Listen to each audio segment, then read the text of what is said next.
Black woman. Beautiful, powerful, resilient female of African descent with skin kissed by the sun. Conversation. A talk, especially an informal one between two or more people in which news and ideas are exchanged. We love being Black women. Black women are ambitious. Black women are confident. Black women are diligent. We are tenacious. We walk out of our houses put together. We are many shades and personalities of fabulous. But we as Black women don't talk about our dilemmas, current events, and what's going on every day that affects us. So, we created this podcast as a way to laugh together, cry together, and have an open conversation about life as Black women. Oh, that's deep. Black Women Conversations.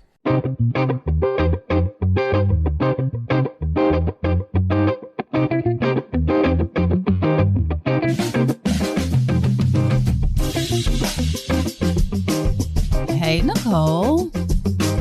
Hey, Johnny. How's your week been? Week's been pretty good. I'm on call in 2 different states right now. So that's been cool. And it's been sort of kind of a laid back call. I got cursed out by a patient this week. That was pretty cool. Why not just curse out your local OB? I got cursed out, but then the next day I got a hug, right? So it was all worth it. People are emotional. They get angry. Us as physicians or healthcare workers, we're just used to getting cursed out. And so if you want to be a doctor, just don't take it personally. Realize you might get cursed out a time or two in your career, but then you know what? You'll get a hug or cookies or a Starbucks card. Something like that usually follows the cursing out. Just saying. So was the cursing out and the hug from the same patient? That was from the same patient. Yeah. Oh, wow. So was the cursing out before the baby delivered and the hug after, or? No, the cursing out was definitely after the baby delivered. This patient had some complications. I kept her in the hospital because Black and brown people have a higher risk of preeclampsia and dying from preeclampsia. We talked about that before. And because I've had a cousin that has died from complications of preeclampsia, you are not going to go out of my hospital until I think it's safe to do so. Why? Because I don't like going to patients' funerals. I don't care if you tell me it's time for you to go home. You're going to stay today because we're going to make sure you're safe. Well, this patient didn't like that. She had things to do. Obviously, she had a newborn baby. She wanted to leave the hospital. She had other kids at home. And so she had some social issues. And that is really a barrier in healthcare. And big ups to social workers. I mean, they have a really hard job of getting people the resources that they need so that they can stay and get the care that they need. But even with that, it's still psychologically a lot on a patient. So she got overwhelmed and she, cursed me out and told me she didn't know what the hell I was doing and all this. Girl. Really? I can't even imagine. Like, here's the thing. I will admit I'm not the easiest patient. We all know this, but I do know that I'm not about to curse out the doctors that essentially have my life in their hands. I'm going to be nice until I get home. And then that's when I get upset. But yeah, while I'm there, I'm not here for the cursing out the doctors. Let's like cursing out the cops. Like, no, I'm okay. Yeah, like that doesn't get you anywhere. Cursing out the cops might get you shot. And cursing out the doctors will get you killed. No, most doctors, they know people are very emotional. There have been people that have called me all kinds of things. I've been called racial slurs. I mean, you just do what you have to do for that patient and you move on. And for me, you just have to have tough skin. You don't take it personally and you go on about your day. So that is literally what I did. Of course, it hits you a little bit, but then you go home and you get a glass of wine and you look at Facebook and you see people talking about Coming to America too and how awful it was. And you move on about your life. Just saying. Let's not talk about work. Okay. Did you watch Coming to America too? I did. So here's the thing. I'm glad that they remade it, I guess. Or made the sequel, I guess. I think that I'm more excited that they made the sequel because there were clips for this generation to see, what Coming to America was to us, right? But I don't have to watch it again. Well, my thing is, I was really happy that there was something to look forward to. I remember when, I forget the name of that movie that came out on Netflix with Nia Long and, golly, who's the guy that plays in the Deborah Cox, video? Omar Epps. Oh, I was about to say. Yeah. I think, was it Fatal Affair or something like that? Yeah. Something like that. Yeah. And I remember the anticipation building up to it. I was like, oh man, that's going to be good. And I did think it was good. I mean, a lot of people thought it was like sort of not so good, but I like Omar Epps and I like Nia Long. So I knew from off bat, I was going to think it was good. I remember the anticipation. The same thing to me with Coming to America too. You know, we waited 30 years to see what happened with him and Lisa, right? 30 years. But, then it fell short. I think it fell short because the expectation was so high. I think if you had no expectation, it would have been like, okay, this is sort of kind of funny. Definitely not as funny as the first Coming to America. Correct. Absolutely not. But still interesting nonetheless. Like, you know, the whole, you know, funeral scene. I was so confused. Like, so we just determined exactly the moment that we're going to pass. Like, I was so confused. Yeah, it was weird. So we won't tell you too much. Go watch it. I mean, if you're not doing anything, I mean, it's a Black movie. Go watch it. Go support it. Absolutely. And you can talk to us and tell us how you feel about it. But it was definitely very interesting, like way more interesting than I thought it was going to be. But yeah, it was interesting. Even the ending, I didn't like the ending. I didn't like how it ended either. I would be really interested to see what our listeners think. So if you all, why don't you tell us? Write us, tell us what you thought about Coming to America. Yeah, and we want to know what you think. We should do a poll, like a poll, like who liked it, who didn't like it. And then we ask why. Why? Exactly. Because I want to know if we thought the same areas or same segments of the movie were quite interesting. So I mean, that'll be good to know. The one good thing is it was star-studded. It was. I mean, people were coming out of the woodworks. I were like, you weren't on the first one. Where'd you come from? But yeah. Did you dance when Salt and Pepper came out? I did not. I was, you know, En Vogue looked amazing. They did. En Vogue looked amazing. And they sound amazing too. Salt and Pepper sound like Salt and Pepper. Auntie Gladys looked amazing. But she always does. Always does. She does. She's trimmed down, kept that weight off, honey, and she looks snatched. Hello. She looked good. I want to look like Gladys Knight. Do you? Mm-hmm. I want to, not to literally look like her, but I want to have that like grace and snatchness when I'm that age. I want to age like Angela Bassett. And I've said that like 10,000 times because she ain't aging. She's like Benjamin Button. She aging backwards. Yeah, but think Auntie Gladys Knight is? Gladys Knight is 76 years old. But she's 76, Nicole. At 76, if you still looking like an auntie, you're doing good. Because she should be looking like a granny. Okay, I'll give you that. I didn't say Gladys didn't look good, but let's take 10 years off of Gladys, right? Let's bring Gladys to back when she was 60, right? Okay. Imagine something she was in, 15 years ago. Okay. Okay. Now look at Angela where she is now in her 60s. Okay. You're right. Yeah. Angela, let me tell you. You're right. Because she's still running around on 911. I want to look like her now. You're right. She's still running around on 911 embarrassing us. So, right. Yeah, you're right. You're right. You got a good point. I'll take either one. Because the way I'm aging right now, I'm going to look like Gladys in like 5 years, okay? Oh my God. No, you're not. Stop lying to the people. They've already seen your like little TikTok. So they know you're lying. They know you're lying. Let me tell you, TikTok got a lot of amazing filters. Let me tell you, I got out the car the other day, Nicole, and I looked at Ken and said, "Whew, I can tell 40 is approaching." My knees cracked. I felt like I needed to take that extra second to like gather myself before I got out the car. And I was like, I'm getting old. Have years. I'm older than you. You have years before you make it to 40, ma'am. Not that many years, though, ma'am. Let's not fool ourselves because we are knocking on 40. It's coming hard and fast, okay? We are knocking on 40, but the door way over there. So I'm going to leave that door way over there.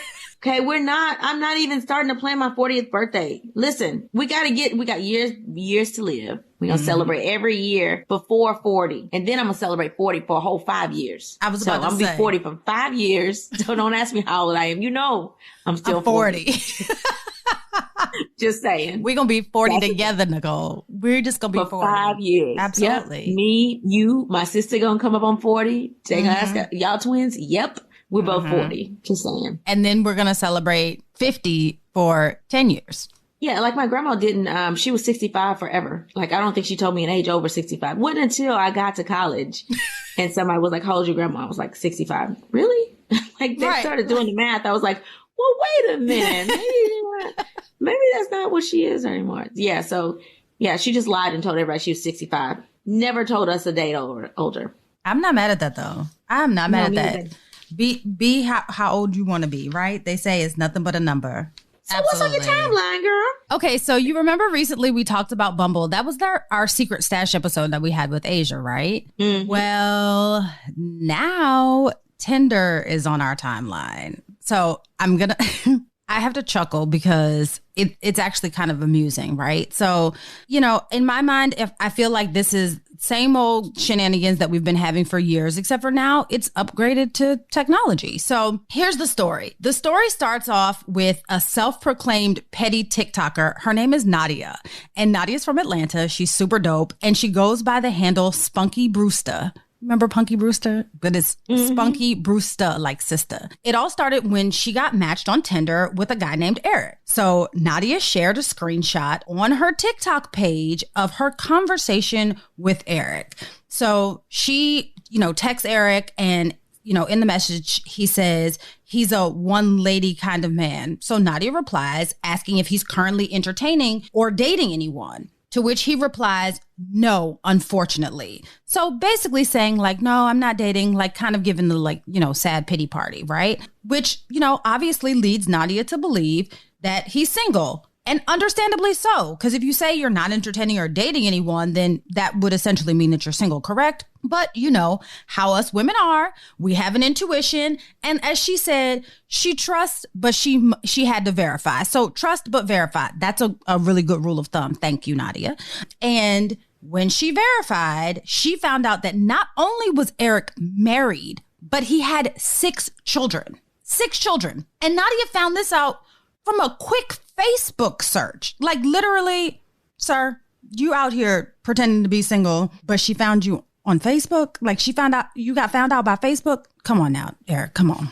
As opposed to her busting him out like we used to say, she came up with a really clever way of confronting him about this. So they had a date planned, and she, brought up the date in the conversation. They set the whole date up. And once the date was set up, she asked him if she could bring a friend. So she was being a little flirty with him, right? And he responded back, is the friend a female? Well, he just said female ? And she said yes. And so, you know what? Of course he agreed. This is when the bomb dropped, right? So her response to this was a picture of who her female friend was that she was going to bring on a date. And the picture was a picture of Eric and his wife. And the kicker for me was after she sends the picture, she sends the little meme like, I'm waiting. And the only thing that he responded was, you smooth. Like, cat got your tongue? What happened to all that chit-chatting that you were doing before, Eric? What happened, Eric? Eric? So in the part 2 of her TikTok, she explains the entire thing, exactly how it happened. She said that after his response, she asked him, well, how should I process this? Because it seems like you're trying to play me. To which he responded, nah, I was going through some things and wasn't ready to tell you yet. So I'm confused.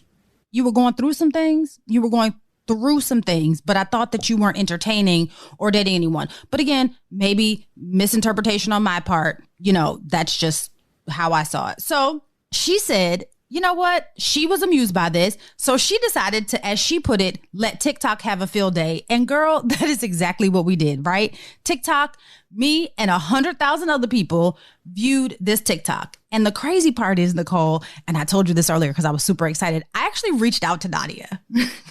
I reached out to Nadia because we had questions. Nicole, you and I had some questions, right?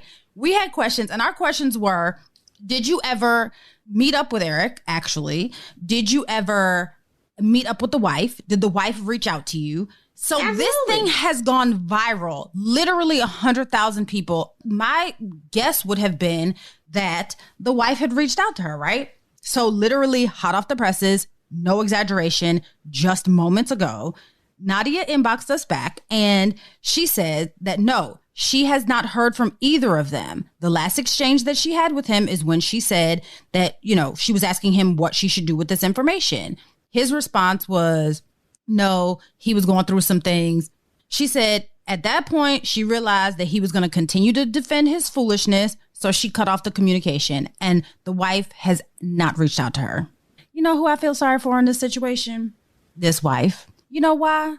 Because her lying, cheating husband is out here going viral. She seems to be in the dark somewhere. You know, most of the time, the wife knows. Okay, let me just put it out there. The wife knows. If you are out there cheating and you think your wife does not know, they know. Okay, we know when you're not right. Okay, so she has some type of feeling. She probably knew that there was a disconnect at some point, and she just didn't want to haggle with you. So like, she already knows that you're out here cheating. That's number one. Number two, no, they're not getting a divorce. She got 6 kids by this man. They're going to work it out because she's not trying to be a single parent with 6 kids. Not saying that you can't be a single parent with 6 kids, because you can. But I would probably think the reason that she hadn't heard from either one of them is because he has promised he's not going to contact anybody again. He going to do right. He does not want to pay alimony and child support for 6 kids. And this other woman, his wife, doesn't want to raise 6 kids by herself. Now, she probably given him a second chance to move on. But yeah, he wasn't going through something. He was lying. That's not going through anything. Because if you were going through something like you and your wife were separated, you could say, hey, me and my wife are separated. Mm-hmm. You could say that. But don't lie, talk about you are unfortunately single. There's no way to make that seem like, oh, I have a wife and 6 kids. Like, you can't misconstrue that information. You lied. You lied. But is lying cheating? Because they never saw each other. They never met each other. It's annoying to Nadia, but is it cheating though, Nicole? Yes, it is cheating. It is cheating because it has you emotionally, financially, and physically disconnected from your wife and your children. That time that you're spending online chatting with Nadia and talking to Nadia on the phone is time you could be spending with your wife and your children. That time, and then what was he thinking? Oh, can I invite a friend? Oh, he thought it was going to get kinky. Like, what do you mean, can you invite a friend? Like, I thought they were just meeting up for coffee or something. But you like, is it a girl or a boy? That doesn't matter if it's just us going out for coffee or dinner. You're trying to get fresh. That's what that meant. But did not succeed though, Nicole. So is it really cheating? He didn't succeed, but yes, it is cheating because you lied to try to get somebody else emotionally connected to you. That ain't right. That's cheating. That is emotional cheating.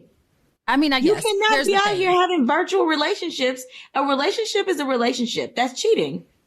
Okay. You try to forge a new relationship. That's cheating. Your intentions were to get close to this woman, probably sleep with this woman, spend time with this woman, and continue to lie and have a double life with this woman. That is cheating. That's cheating. I agree with you. I agree with that it's the intention of cheating. I don't know that it's technically cheating. They never slept together. We need to send Nadia a message back and ask how long were they actually having a conversation? Did they meet just one time? Did they talk just one time and that was it and they were supposed to meet up? Or did they have countless conversations? They had multiple conversations. That is cheating. That is cheating. Well, here's the thing. The point of cheating is probably more what I'm trying to figure out. Was it cheating when you signed up for Tinder, or was it cheating when you reached out to Nadia? It was cheating when you reached out to Nadia, but you ain't had no business signing up for Tinder, period. It becomes cheating once you actually make contact with another person, period. Okay. Now, you knew what was your intention of signing up for Tinder in the first place. Some people would argue that that's cheating, just signing up. But I would say it's not cheating until you actually make contact with another person. Like, you have a conversation, you lie to that person, that's cheating. Even if you didn't lie. If you're like, hey, I got a wife over here, but I want to be your friend, then that's cheating. Really? Because that's a dating app. That's not Meetup. That's a dating app. But some people sign up just to meet platonic friends, let's just say. That's bull. That's bull. Nobody signs up for Tinder to meet platonic people. You go to Meetup or some other app to meet new friends. You don't go to Tinder. Tinder? I'm just saying. Like, you don't do that. That's a hookup site. Yeah. You went there to hook up. You were going to meet this person, and what you meeting them for? Why are you making plans? Yeah, but see, here's my thing.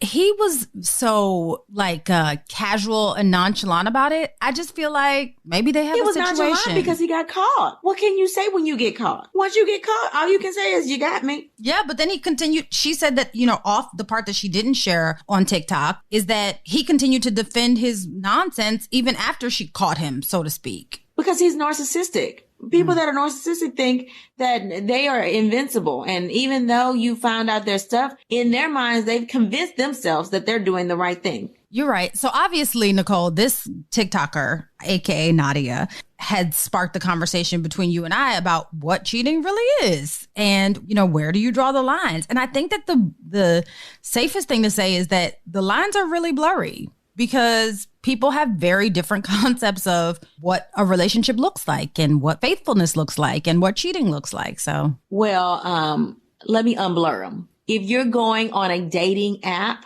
any app, and your wife doesn't know about it, that is cheating. I hope it's crispy clean right now. I hope you can see the line now. You know what your intentions are. You know what they are. Don't walk that line. Then you won't be cheating. But either way, let's talk through some scenarios, Janine. Yeah, I love these cheating scenarios because I feel like this is where we help people. We're saving marriages here, okay? We're making sure that you as our listeners feel supported, okay? And this is where we are in our avenue. This is our stuff right here. So this letter says, Nicole and Janine, I think my husband is cheating and I'm not sure what to do. He works as an accountant for an oil company. Right now, he's working from home. Every morning at 9 a.m., he has a work meeting. He tends to have occasional meetings with different department supervisors throughout the day, more frequently now that it's tax time. I work as a teacher, so I was at home until last month. I would come home to him wrapping up meetings. Not unusual.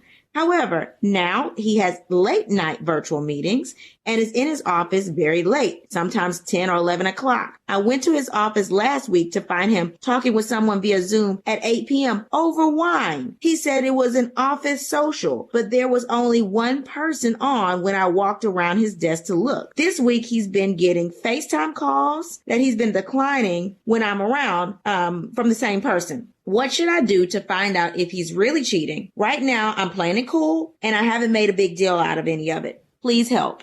Okay, friend. I'm all about you playing this cool. I think that you have taken the high road. As our forever first lady told us, they go low, you go high. I think that you've done that. Now it's time to get some answers, okay? Now it's time to get some answers. It's time to set some boundaries and get some answers. Because here's the thing.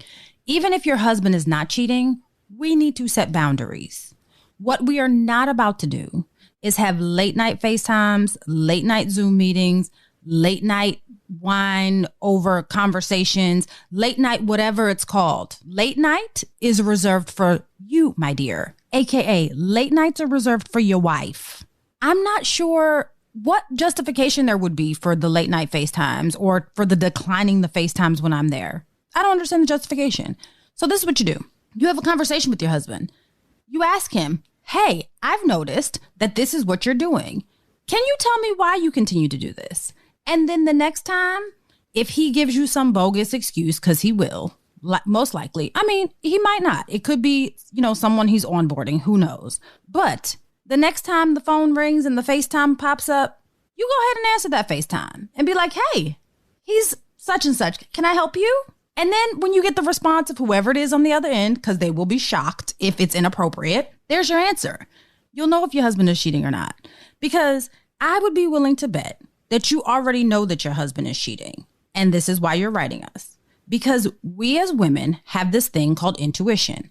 And our intuition rarely fails us. If you feel uncomfortable about the situation, even if your husband is not cheating, we need to set some boundaries. We need to change some rules. Things need to change until both of you all feel comfortable. And I'm not just saying that it needs to be you feeling comfortable. Let me be clear. This is not me man bashing.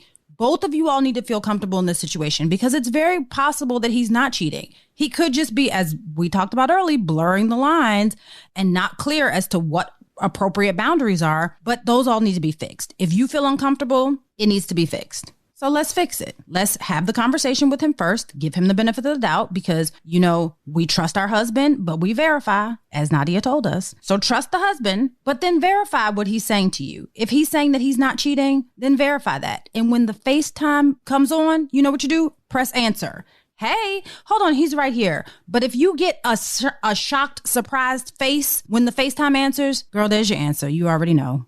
Here's my 2 cents, sis. Okay. He's cheating. You know he's cheating. And so what I would do is I would get that phone number of the FaceTime that keeps popping up. And I know you know it because you know that it's the same person calling. I would then look up who the phone number belongs to. I would look and search her on social media. I'll find out who she was, right? Then, because you don't ask questions you don't know the answer to. That's me when it comes to my husband. I'm not going to ask you something that I don't already know the answer to when it comes to this kind of stuff, because you're going to have to make it make sense for me. I'm going to then go to him and say, listen, I feel in some kind of way because you're having meetings later and later. And I noticed that you have these FaceTime calls that you're not answering and it's coming from the same number. The direct approach is always the best approach. And I would say, are you cheating? And I would wait for his answer. And then I would say, okay, well, who is FaceTiming you? And then if he tells you the truth, then maybe he's not cheating, right? He's being open and honest. But if he lies, which I'm pretty sure he's probably gonna lie, right? Especially if this is somebody he's been FaceTiming without you around. Then you say, no, that's not who that is. That's such and such. And then you ask him why he's lying. And then if you decide you want to stay with your husband and you want to work through it, then you go get counseling. If he continues to lie about it, then he might need to be punished. This is the person that you may need to put out your house for a little while. You tell him that you're lying. You make him FaceTime the girl in front of you. And you see exactly who it is that he's FaceTiming. Perhaps somebody else has the number in the house. Perhaps, but I'm not buying it. And the last time I checked, socials don't count towards your salary. So listen, if you don't feel comfortable with your husband on the phone at 8, 9, 10, 11 o'clock, you need to say that. I don't feel comfortable. So if he tells you the truth, hey, this is this person, you've already verified it, you believe him, then you say, you know what? It makes me uncomfortable when you are on the phone at 10 o'clock at night over wine. That makes me uncomfortable. You're taking away from time you can spend with me. And then you work on it from there. But he's probably cheating. She already knows he's cheating, Nicole. That's why she wrote us. Yeah, I agree. I think she knows too.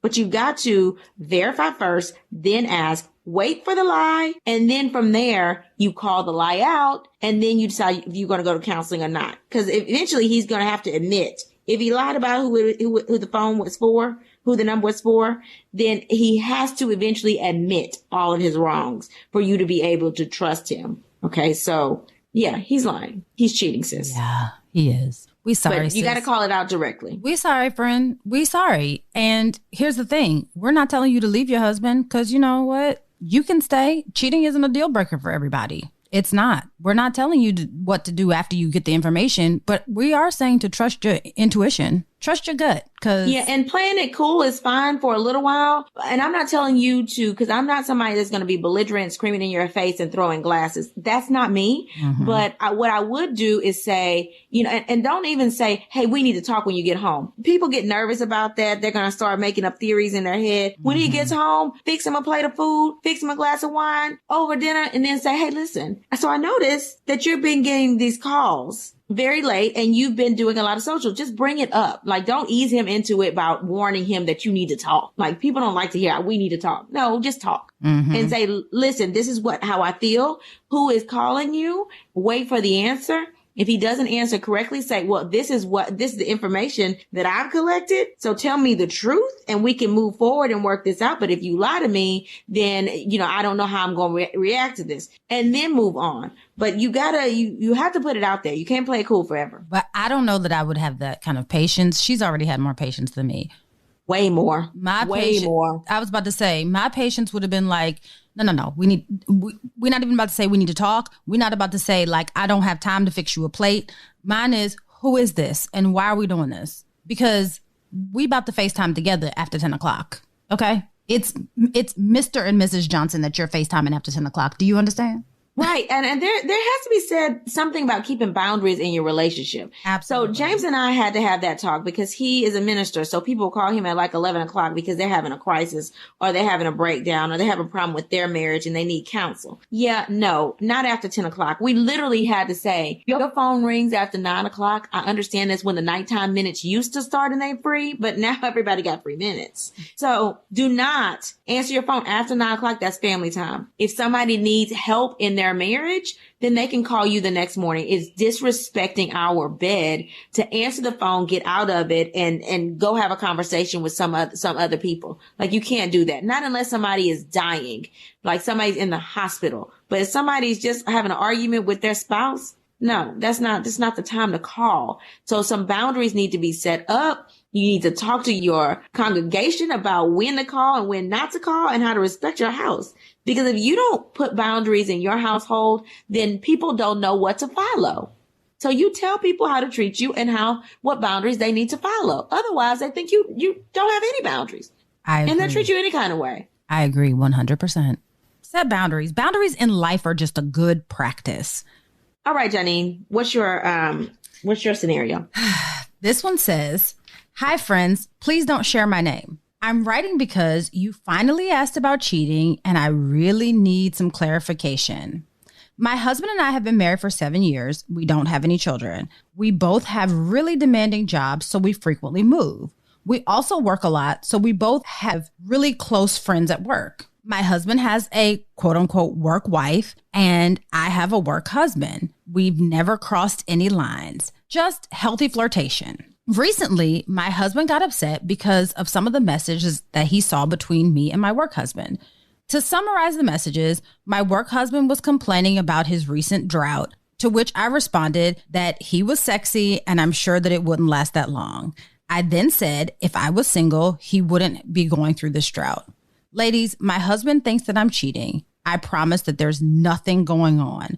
How can I get my husband to chill out and let this go?" Sis, you out there bad. You out there bad. Let me just tell you, like, the fact that y'all got work husbands and work wives, I've heard that talk, but that's usually because, hey, this is my work husband because we work together every single day and I bring him coffee, he brings me a donut. Like, that is work husband, work.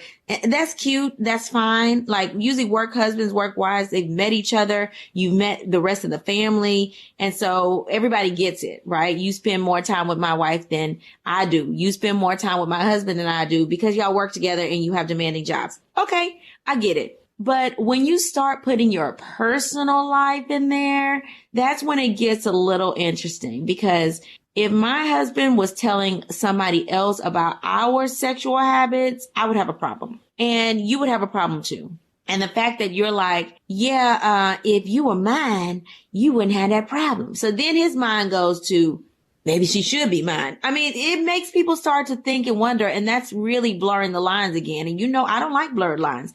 I like crisp, straight lines. Okay. Make it clear. And if it looks like it's getting fuzzy, for me, I need to erase and I need to redraw the line. So what you need to do, sis, is go back, rewind, erase. And if the next time he tells you something about his relationship, you can say, why don't you talk to your wife about that? Like, I'm sure that she doesn't know how you feel. Talk to her about that. Always lead your work husband back to his real wife. And you are not going to play solution. Okay. You are not the solution. I don't think her work husband has a wife, Nicole. It said that he's going through a drought. You think that he has a wife and is going through a drought with a wife? She said, if I were with you, you wouldn't have a drought. To me, that made it sound like, I'm in a relationship, but I'm in a drought in my relationship. Even if he didn't have a relationship. Okay, let's say he's not married. Then you still don't entertain that conversation because you're married. You can't be the solution because you're married. You just say, oh, well, you're handsome. I'm sure that drought won't last long. I'm sure you'll find somebody. But you don't let the somebody be you. You don't even give that opportunity for him to think that the somebody should be you. And realistically, I'm sorry, you don't have single work husbands. He's not your work husband if he's single. Does your husband know that he's single? No, that ain't right. Because that leads him open to fantasizing about you. Because you've already said, well, if I was your woman, you would never go through a drought. Of course, now he's like thinking about you. You temporarily low-key was thinking about him, right? That's why you brought it up and said, if I was your woman, you wouldn't be going through the drought. You thinking all kind of nasty things in your mind, what you would do to this man if he was your man. That ain't good. That is not good. You should handle that situation by saying, I'm sure that won't last long. Now let's get back to work because they're not paying us for you to talk about your droughts. You're right. But I'd like to point out something that you said. You said, yes, tell him that you're handsome. The word that she used in this letter was sexy. And it's all around this sexual drought, sexy, like if I were single, they wouldn't be. It's too much of that, right? So first of all, let me go back. Friend, the first thing that I have an issue with is the manner in which you're coming at your husband with this, right? The tone in which you wrote this letter. I'm going to need you to present yourself in a humble manner, right? This whole, how can I get my husband to chill out? Back up, sis, right? I need you to come to your husband as humbly as you know how. Because like Nicole said, you are out here looking crazy. And if this were the shoe on the other foot, and he was telling his work wife how sexy she was, and if he was single, that this, that, and the third, we would be tearing him a new hole. Yep. Sis, she'd have a problem. Hello? And friend, we love you dearly, and we appreciate you for listening. But let me tell you this. You're wrong. You're wrong. And I understand that you didn't cheat and that you claim that there's nothing that's going on. But this conversation was inappropriate. It was inappropriate because you, as Nicole said, put on this man's mind, whether it was intentionally or unintentionally, you put on his mind what it would be like if he were with you. The moment that you opened your mouth and said, if I were single, A, B, and C would happen, right? Here's the problem, sis. That's a moot point. It's a moot point because guess what? You're not single. You got a whole husband. So you can't say if I were single, because guess what? You like me and Nicole. You're whole married. Okay? So let's not play these games and fantasize and live in fantasy world about what would happen if we were single. What would happen if we had $1 million, right? Like, let's not live in the what if and the hypothetical. It takes us to a weird place, which is where we are right now. Sis, you better come, as I said, humbly to your husband and ask for some grace, because that's what you need right now, because this is wrong. It sounds bad. You look bad, and we don't want you out here looking bad, sis. So go and tell your husband that this is not a thing, because you need to mend things with your real husband. That's the one you need to be worried about. And this work husband, he not going to be able to be your work husband no more. I'll say this. If he's a work husband because they just work together a lot, and she doesn't have a choice to work with him. So he's by default the work husband because they work together. They work on the same projects or whatever. You're not going to be able to avoid this man. So I'm not telling you to avoid this man, right? You can continue with your relationship. But what I think you need to do is erase and redraw the line, because right now, if that's the only information that's been exchanged between you two that's been inappropriate, then I think that that's repairable. I think that you can say and not have that conversation again about the what ifs and the you sexy. You just got to stop using language like sexy, if I was your woman, and keep it professional. Okay. If you would like to introduce him to somebody else, since if he is single, introduce him to somebody else, or if he's married, reroute him to talk to his own wife. That would be very helpful. So I don't think you have to end that relationship, but you do have to realize where your husband is coming from. You have to check yourself to realize that this language that you've used, that conversation that you've had, is inappropriate. It's not cheating, but it is inappropriate. And you have to respect your husband and yourself enough to realize that it's inappropriate. And then you go and plan a rendezvous with your own husband, apologize and say, you know what? I thought about it, and I can see how this would be an inappropriate conversation. This won't happen again. And you have a nice little rendezvous with your husband and you move forward. Okay. You forget this ever happened. You introduce him to somebody else, or you make sure that he's talking to his wife, and you keep it professional. Okay. It's not cheating yet, but if you keep going down this road with this whole sexual talk and this exchange, you will cheat. Because guess what? In your mind, you're going to be daydreaming and fantasizing. And yeah, that's just not going to be good. But I do think there is a chance to salvage this. Erase the word line and redraw it. I agree, Nicole. But here's the thing. She has to do what's comfortable with she and her husband, right? So no, I agree with that. If her husband is having a problem with this, she might need to let go of the work husband. They might just need to be co-workers, not Not but her husband work doesn't husband. have a problem. Wait, listen to what you said though. The work husband didn't say anything inappropriate. It was her ass that said something inappropriate. You're right. She's the person that started hitting on the work husband. It's not the work husband's fault. So that's why I say it's still okay for her to rewind, redraw, and then keep her language clean. Yeah. Because if he's single or married or whatever, she's the person that crossed the line. She said the whole sexy comment. She said, if you were with me, you wouldn't have no drought. Nasty. Just nasty. Yeah, but Nicole, I just feel like maybe it's me, but there was a reason why he felt comfortable enough to talk about his drought with her to begin with. No, he could have just brought it up. I mean, people do that kind of thing at work all the time. They talk about their relationships and they don't think anybody's going to do anything but sit there and woo, woo, woo and listen. And then all of a sudden you got a prospect, like, oh, he's looking like, whoa, I thought you was cis, but okay. Me and your husband, we smoke cigars together on the weekend, Right. He's probably like, wait a minute. I didn't realize we were doing that. Yeah, that's a thing. You're right. Just saying. But I want her to get herself together before she ends up with no husband, no work husband, Right. no real husband, no husband. Okay. No, Sis, nothing. we want you to have both your work husband and your real husband, and we want them to be working in cohesion to make sure that your life works out well. The one at home, you got to make sure he's okay first, though. You can't be focusing on this work husband and your real husband is not taken care of. Okay. Work husband don't matter. Work husband don't matter. The real husband is the one that you need to be worried about.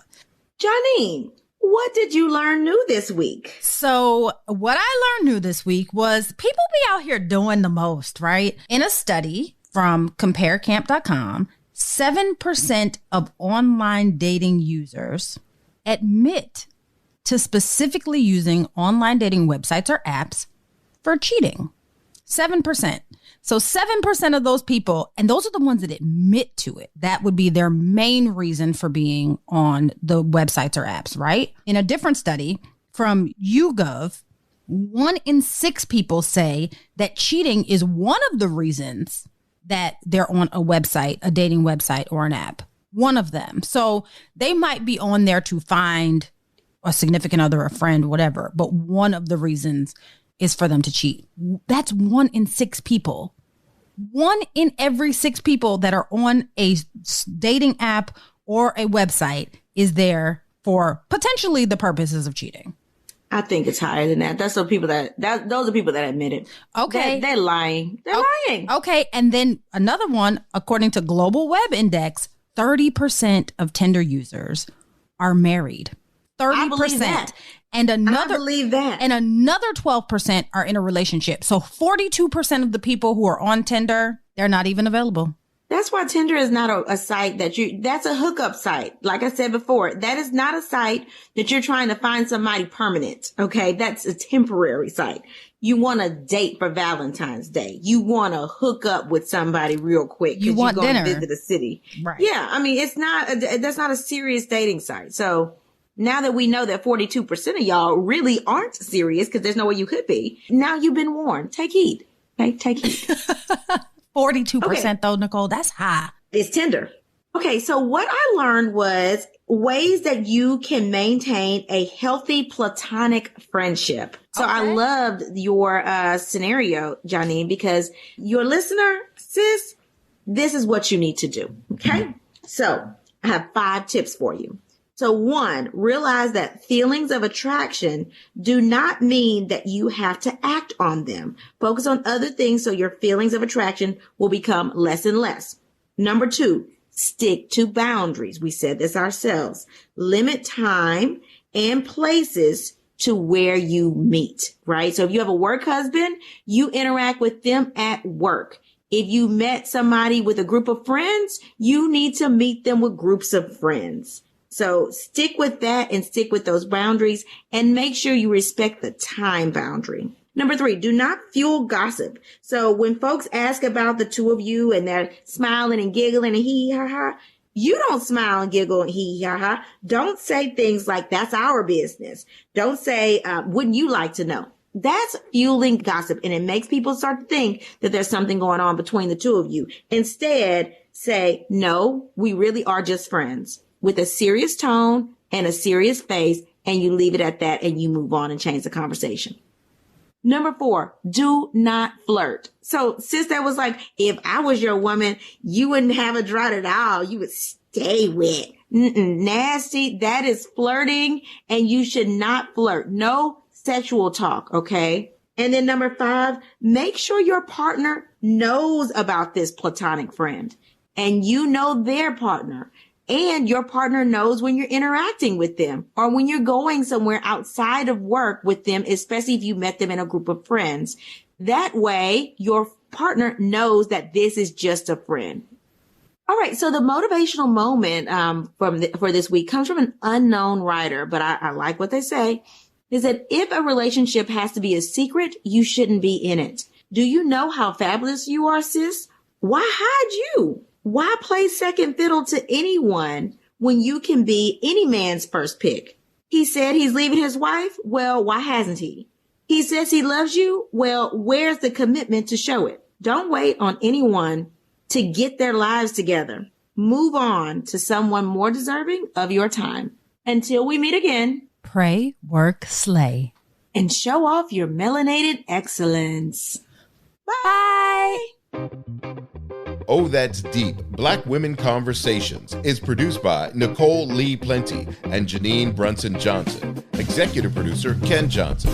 Get the Oh, That's Deep, Black Women Conversation podcast on Apple Podcasts, Spotify, Stitcher, Google Podcasts, or where you get your podcasts. Please subscribe and rate us. You can follow Oh, That's Deep, Black Women Conversations on IG at Oh, That's Deep, BWC. Oh, That's Deep, Black Women Conversations is a Mean Old Lion Media production.